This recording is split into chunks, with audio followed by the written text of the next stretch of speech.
All right, so we're back. We just completed another week of boondocking. All in all, it's been 5 weeks of boondocking so far this year.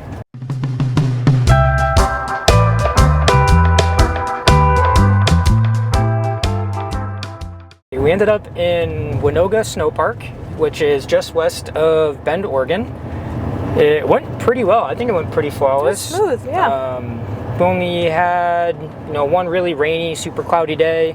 We decided to break out the generator for about an hour, mainly because we decided we wanted to run the heat pump because it was so cold at night. Yeah, it was 30s at night, so pretty chilly. So in the morning, we wanted to fire that up. So we wanted to run the heat pump in the morning just to kind of get that chill out of the air in the camper instead of running the propane.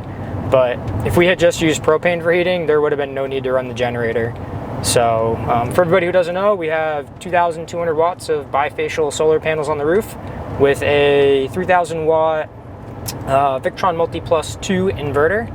So that manages everything that we need. If we're going to run anything big, we have to turn other things off. So like if CeLynn wants to run the blender or I don't know, coffee maker or something like that, we'll just shut the heat pump off and make sure we're not, toasting something and using a microwave. But yeah, solar power was pretty awesome. Yeah, did well. A lot better than we expected when we first hit the road. Yeah.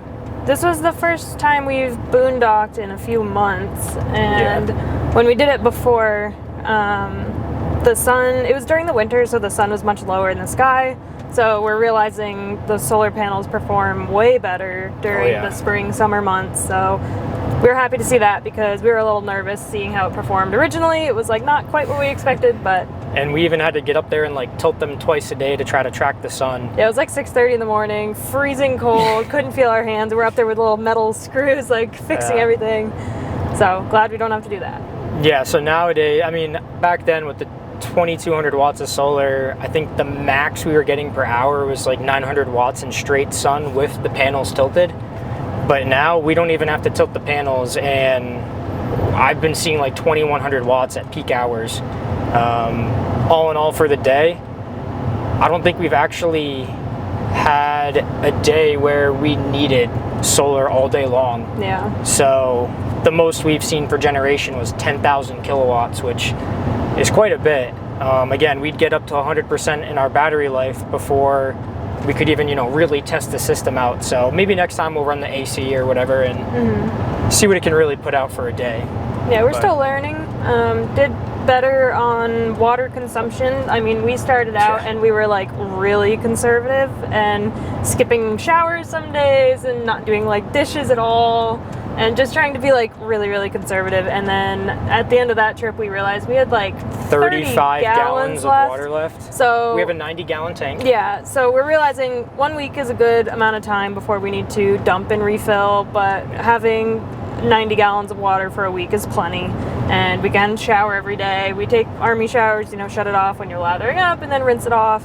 Yeah. And we still do some dishes. We don't do a ton, but we try to, we don't not do any. So one thing we do is put a bucket in the shower. So when the shower is heating up, because personally, when it's 30 degrees out, I'm not getting in a cold shower. I wait for it to heat up, so I let the water run from the shower head into this bucket, and then we put the bucket down the black tanks just so we have a lot more water in there, and it's kind of keeping our gray tank less full. But the Sno-Park was really cool. It's basically just a big parking lot. There's a few of them. Originally, I wanted to go to Kapka Butte Sno-Park, and we headed up there just because it has like a really nice view of Mount Bachelor. But it was so windy and so cold, and I think it snowed that day. Yeah, it was snowing when we were driving around deciding if we wanted to stay there. And there were a few people camping in Winoga, but not in Kapka Butte, so we were like, we'll just go join everyone else. We don't want to be the only people up here and getting blasted by the wind. And Kapka was only 4 minutes down the road. Yeah. It was only a couple miles up, up the road, up the mountain. But elevation-wise, it wasn't that much higher. Yeah. I think Winoga was probably, 5,000? Something like that. 4,000 to 5,000? Yeah, but it's much more protected with trees and stuff. Yeah.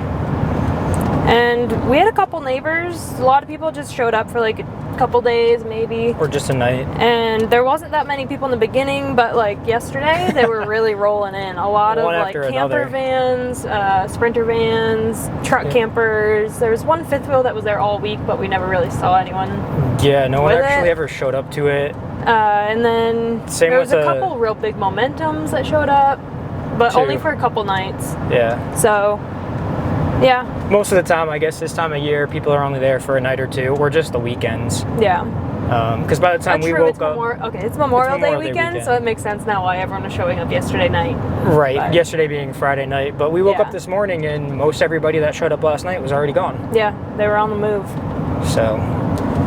So it's free to stay there after April 1st. If you're staying there before that, you need some kind of Sno-Park pass. Mm-hmm. I think you can get like a one-time cost for the season pass, or you pay per night. But thankfully we didn't have to do that because, after April 1st until I think November 1st, or sometime in November, it's free to just camp there. I think there's a limit to 14 nights, but not positive. But we stayed for a week and we didn't have any 3 a.m. knocks, so. Yeah. All right, so enough about boondocking. Let's get to the good stuff. What did we do? So we did quite a bit in 1 week. So we traveled to there Saturday. Sunday, it was supposed to be cloudy, so we had some hikes that we wanted to do, and it was a little sunnier, so we could see like the Sisters and Mount Bachelor. But Sunday looked pretty gloomy, so we decided to head over to Tumalo Falls. Mm-hmm. And we kind of decided, so there's Tumalo Falls, beyond that is I think Double Falls, and then beyond that there's like even more waterfalls. So it's like the further you go, there's more things to see. But we knew that the potential of having some deep snow there was a possibility. So we brought our snowshoes and just said, we'll hike till we don't feel like hiking anymore and turn around. And it's funny because everyone just goes to Tumalo Falls. So we had some lady commenting, she's like, look they have snowshoes. So we looked very over-prepared compared to the people that were just walking on the dry ground to Tumalo Falls. The gate is closed right now. I'm not sure when it's going to open, so it was a couple mile hike to the first falls, the most famous ones. And then we decided to keep going, and we did hit snow soon after the first waterfall. Yeah. And we didn't need snowshoes. It was pretty hard packed, kind of icy, so it was fine with just bare boots. And we made it to Double Falls, and weather there kind of turned. It got windy and cold. Pretty cold. Yeah, so we enjoyed the view there, but then ultimately decided that was good for the day, and that was 8 miles, so it was still a good day. Yeah. When the gate is closed, you can walk the road up, or you can take a trail. We took the trail. It was actually really nice, really pretty, and much more quiet. There was a few mountain bikers and trail runners, but other than that, I think most people were taking the road.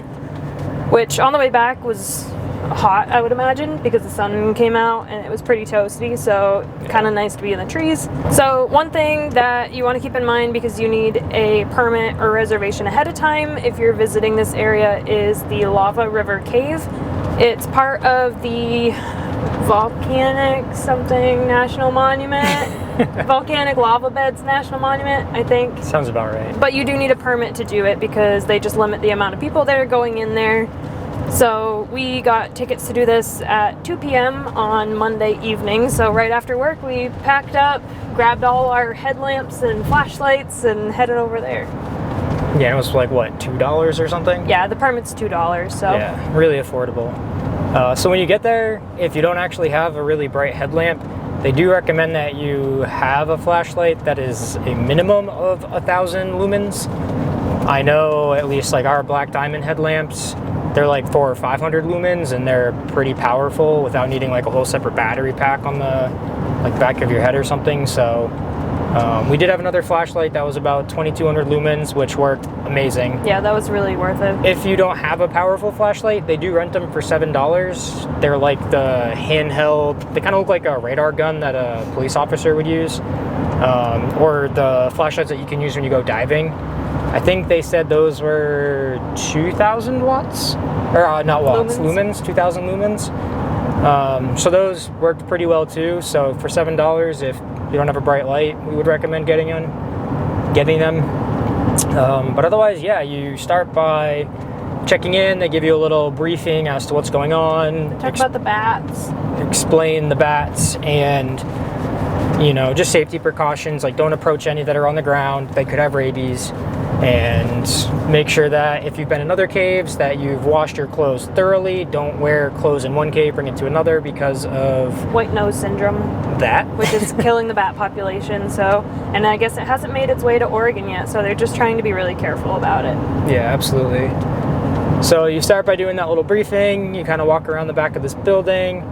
You go down all these staircases. How many did they say there was? It's like 180 steps, I think. Yeah. So it's like all this metal stair scaffolding, basically, that brings you down into this lava tube. So the entrance is actually the area where a section had collapsed. And that's how they found the area, and you can walk right down into it. And they've got, I don't know, some of that scaffolding are like catwalks almost for, I don't know, 100 yards or so. And then that ends and you're walking on the bottom of the lava tube, which is just rock and dirt. Sand. And, hard packed. Yeah. It is very dusty in there, and that's one thing we said, you know, maybe we would have brought like a buff or a bandana just to put over our noses. It's not recommended, like no one mentions anything about that, but it was just when you shine your flashlight, you really see like dust everywhere. So something to just consider if that would bother you. Just, keep that in mind. But so this one was actually really big, a lot bigger than I kind of had imagined. Yeah. It seemed like it was at sections, you know, 15, 20 feet tall and probably that is wide. Yeah. There are a couple sections where it does get a little tighter, but like you can see over it. And there was one section towards the end where the ceiling kind of came down. You had to crouch, you know, a little bit. And that wasn't too far from the end. Yeah, so that was most of the way in. It's 1.1 miles one way. So a little over 2 miles if you go all the way to the end and back. Right. And they don't actually allow you to go to the end. They allow you to go to the point where it's maybe 2.5, 3 feet tall. And then at that point, there's like a sign that says, don't go any further. You can, you know, flash your light down there and continue to see a ways, but it just gets lower and lower and lower until eventually the ceiling meets the ground, and that's the end. Even in the midst of summer, you want to bring layers because it's a consistent 43 degrees in the cave. It's pretty chilly. Yeah. We were moving pretty good, so we were staying pretty warm without gloves and stuff, but if you're really going to take your time, consider bringing maybe a hat and gloves and warm jacket, pants. So like I was wearing a pair of hiking pants, just a t-shirt with a fleece over it. And, you know, I've got Raynaud's, so my fingertips were a little chilly. I kept them in my pockets. My ear tips were a little cold, but other than that, for somebody who's always cold, it really wasn't that bad. So would you recommend it? I would. I think it was really cool. And we did the Skylight Cave the previous week, and we thought that one was really cool. Then we went to this one, and we were like, wow, this one's like way bigger, way longer, crazy high ceilings. I thought it was really unique and worth checking out. And didn't you tell me the fun fact that this is the longest one in Oregon? Yes, I think this is the longest one in the state of Oregon. So, yeah. And I think it was the first one discovered in Oregon. Oh, really? I think so. Huh. So we knew we might be a little limited because of all the snow that is still up by Mount Bachelor and the Sisters and the Cascades Lake Highway. Unfortunately, it was closed until Thursday morning of when we were staying here, so we couldn't really go any further than Mount Bachelor. So one of the most popular hikes that I had heard about was Mount Tumalo, and that one was about 2 miles up, 2 miles down, I believe. I think it was about that. And it looked like people do ski it. They'll skin up and ski down. Didn't really see any snowshoe tracks, but we went out there after work one day and thought, well, it's a sunny day. It was actually our 4th day being there, and it was the first day that there wasn't clouds surrounding Mount Bachelor, so we could finally see the mountain. And just so you guys are all aware, this is, you know, second to last week in May, towards the end. And just so you guys are aware, there is a gate on the highway that closes. This is right before that. Yeah. Literally the like last parking feet lot. Before it. Yeah. So you should be clear to go here, I think, at any point. Yeah, at any point, yeah, for sure. It was steep, and we tried to follow the trail for the most part, but it didn't look well traveled. So we just kind of headed up and referenced the map a few times. But the top, it was so worth it. That was like our highlight of the week, in my opinion, for getting incredible views of the Sisters and Broken Top and Mount Bachelor. and the clouds were still kind of going around Mount Bachelor and sometimes over the top, which looked really cool. And I was really excited because I think those are some of the best photos I've ever gotten of mountains that big, but it was gorgeous. One downside to all these hikes that we do in the latter half of the day is the snow like really softens up. Yes. So even though we have brutal. snowshoes always on sometimes on the way up, but always on the way down, we are like sliding out, skidding, falling. And I always try to put my camera gear like in my backpack so I don't break it, but it is difficult. So if it's something you're gonna do, highly recommend going in the morning when the snow is more stiff and you can get more bite in it. So key piece of advice. It is fun though, and funny. Oh yeah, it's definitely fun. There's a lot watching of each other fall over. Silly moments. And it is nice going in the afternoon too, because it's with the sun out, it's definitely a lot warmer. So like, we hike in shorts or a t-shirt. Obviously, we have layers in our bag just in case they're needed. Yeah. But it was windy on the top, but sun was nice. Yeah. I don't know if Bend is like known for mountain biking, but it seems like every vehicle you see has a mountain bike on the back. Yeah. And there are tons of trails, at least in the area that we were west of Bend. Mm-hmm. And we're like, hey, let's go check it out. Because when we were in Sisters, we have our e-bikes, and there was a lot of really smooth trails there, like really smooth. Really nice. Like hard packed dirt, there wasn't rocks, there wasn't like boulders or anything to go around, nothing technical. So we're like, oh, this is from New England. I mean, New England, it's root city, and if you learn how to mountain bike in New England and you're a good mountain biker, I swear you could do anything. Like it is just so rugged and rough, and it terrifies me. I'm not a good mountain biker, and New England's just scary. So I've been really happy out here because it's easier to learn all this stuff. So we're like, okay, yeah, Sisters was awesome. We're not that far from Sisters. I wonder if all the trails are similar. So we looked online, found some green trails. Went down them and found out they're not really e-bike friendly. Yeah. So with a 4-inch fat tire e-bike that weighs 80 pounds, it's not very nimble, which we already know that. But like I said, we found some really nice trails in Sister. We were hoping that we could find something similar. We shot our shot, didn't work out, and that's okay. But if you have, you know, something with smaller tires that's actually a mountain bike, I'm sure it would be incredibly enjoyable. And down the road from these snow parks where we parked, there's this really beautiful bike path. Yes. It does say no motorized vehicles, so I think I looked it up, and Oregon considers e-bikes motorized vehicles. So just do some research, be aware, because I don't believe they're allowed on that bike path. But if you even though we saw e-bikes on there. Yeah, so I'm not sure. Just read up on it before you go, but it's a really beautiful bike path.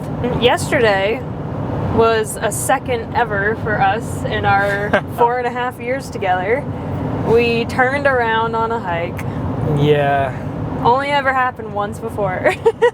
Yeah. So we were gonna do the South Sister Trail because the Cascade Lakes Highway opened up. We were like, oh my gosh, we're gonna just go and see if we can get to Moraine Lake and get this really beautiful view looking up at South Sister. Which for us wasn't that far. It was 1,500 feet a gain. Yeah. Which compared to back home when you're doing the 4,000 footers in New England, I mean, that's often 3,000 plus feet a gain. Right. So like we're used to doing a lot more mileage and elevation, but we put our snowshoes on and we started up this trail, and it was steep. It was incredibly steep. So super soft snow, so every step forward was a half a step back. It was just walking in like mashed potatoes and just falling and slipping and not getting any traction and just trying to be on your toes to dig in. It just took so much out of us. And I was having a Brad pity party, basically saying like, I think I'm kind of over hiking. And for us to turn around, it was just kind of funny because I think you were kind of shocked. I was like, you know, if you like said you wanted to turn around, I wouldn't fight you on it. Well, first she asked me if I wanted to keep going. I was like, well, we're already out here. We're already halfway there. Like, we might as well just keep going. And then she's like, if you said you wanted to turn around, I'd be okay with it. And then I hesitated for a very long moment and held my breath.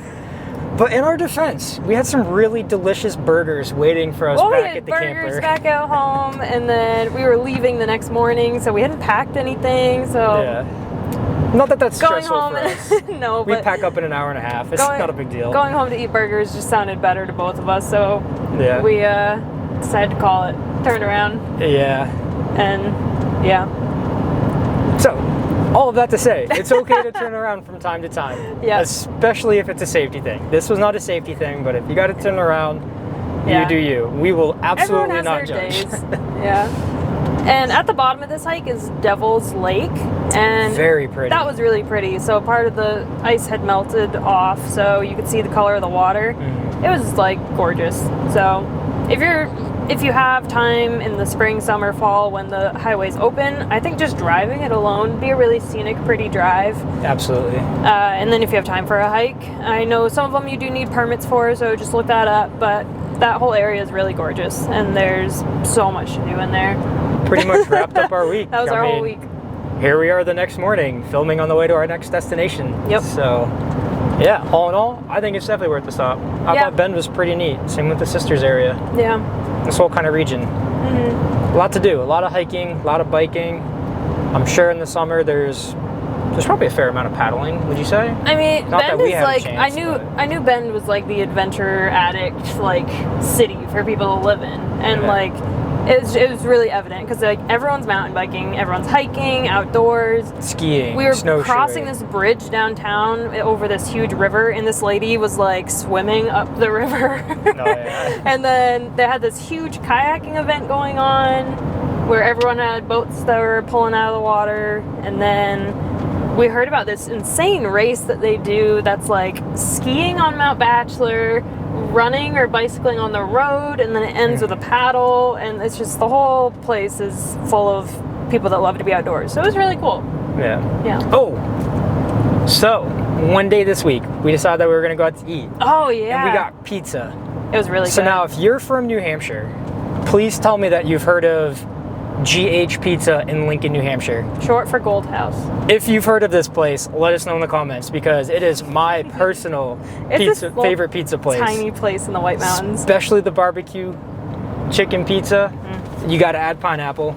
Hate me in the comments if you want. I don't care. Pineapple on pizza, it's a must. It's pretty good. But anyways, we went to Pizza Mondo. Yeah. Oh my goodness. Tiny little place, and it looks like everyone just gets a slice.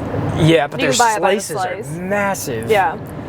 Anyways, we thought this almost rivaled GH. Yeah. We didn't get the barbecue chicken, so it wasn't a one-for-one, comparison. I don't remember what it was called. It was pulled pork, bacon. I think it was Big Island.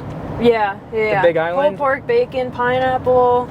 But anyways, yeah. This place, Very their yummy. pizza was so delicious. It's more of a thinner crust. Not like actual thin crust, but on the thinner side. And it was delicious. There's a line out the door just for people getting slices like after work and stuff. Yeah. And then we went into a few stores alongside those. There's some really cute stores with like local art and decor, and if we didn't live in an RV, I would have bought a bunch of stuff. But I know I have to be extremely selective about what we're adding to the RV. So. And this was in Bend. Yeah, downtown I don't think we said Bend. that. It's in downtown Bend. Definitely worth checking it out. If you're hungry, stop for some pizza. Yeah. So thanks for joining us again for another weekly recap. Be sure to like and subscribe. And this week we are heading up towards Portland to Mount Hood Village. So we'll be there for 2 weeks, and then we'll let you know how that is. So see you later. Bye.